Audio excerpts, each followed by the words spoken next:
Bayangkan ada seorang raja yang bukan hanya memimpin manusia, tapi juga binatang. Bahkan bangsa jin tunduk di bawah perintahnya. Dialah Nabi Sulaiman alaihissalam, putra Nabi Daud. Seorang nabi yang penuh kebijaksanaan dan dianugerahi mukjizat luar biasa. Sebelum kita mulai kisahnya, jangan lupa tekan like untuk mendukung channel ini, subscribe agar tidak ketinggalan kisah nabi lainnya, dan aktifkan lonceng notifikasinya supaya kamu selalu jadi yang pertama mendengarkan kisah inspiratif penuh hikmah. Inilah kisahnya. Allah memberikan kepada Nabi Sulaiman kekuasaan yang tak pernah dimiliki manusia lain. Ia dapat berbicara dengan hewan, memerintah jin untuk membangun istana dan gedung-gedung megah. Bahkan angin pun tunduk padanya. Namun dengan segala keagungan itu, Nabi Sulaiman tidak pernah sombong. Ia selalu bersyukur kepada Allah. Ini semua adalah karunia Tuhanku untuk mengujiku, apakah aku bersyukur atau kufur. Suatu hari Nabi Sulaiman berjalan bersama pasukannya. Ada manusia, jin, dan burung-burung terbang di udara. Saat itu ia mendengar seekor semut berkata, "Wahai semut-semut, masuklah ke dalam sarang-sarang kalian. Jangan sampai kalian terinjak oleh pasukan Sulaiman tanpa mereka sadari." Nabi Sulaiman tersenyum mendengar perkataan semut kecil itu. Ia berdoa, "Ya Allah, jadikanlah aku hamba yang selalu bersyukur atas nikmat-Mu." Dari kisah ini kita belajar bahwa seorang pemimpin sejati harus rendah hati, bahkan kepada makhluk yang paling kecil sekalipun. Pada suatu hari, Nabi Sulaiman memeriksa barisan pasukannya dan menyadari bahwa burung hudhud tidak ada. Tak lama, hudhud datang membawa kabar penting.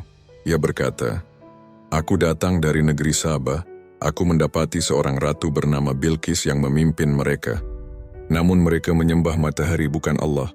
Mendengar itu, Nabi Sulaiman menulis sebuah surat untuk Ratu Bilqis, yang isinya mengajak agar ia dan kaumnya menyembah Allah yang Maha Esa. Hudhud pun terbang cepat menyampaikan surat itu. Ratu Bilqis terkejut membaca surat Nabi Sulaiman. Ia memutuskan untuk menemui langsung Nabi Sulaiman. Mengetahui hal itu, Nabi Sulaiman ingin menunjukkan kebesaran Allah. Ia bertanya kepada pasukannya, "Siapa yang bisa membawakan singgasana Ratu Bilqis sebelum ia tiba?" Seorang jin ifrit berkata, "Aku bisa membawanya sebelum engkau berdiri dari tempat dudukmu." Tapi seorang hamba Allah yang diberi ilmu berkata, "Aku bisa membawanya dalam sekejap mata." Seketika singgasana Bilqis pun sudah berada di hadapan Nabi Sulaiman. Ketika Bilqis tiba, ia melihat singgasananya sudah berada di istana Sulaiman. Terkejutlah ia lalu menyadari kebesaran Allah. Akhirnya Ratu Bilqis pun beriman dan meninggalkan penyembahan matahari. Nabi Sulaiman juga dikenal sebagai hakim yang penuh kebijaksanaan. Pernah ada dua wanita yang memperebutkan seorang bayi. Mereka sama-sama mengaku sebagai ibu sang bayi. Nabi Sulaiman berkata, "Kalau begitu mari kita belah bayi ini menjadi dua, agar kalian masing-masing mendapat bagian." Salah satu wanita langsung setuju, namun wanita yang satunya berteriak, "Jangan!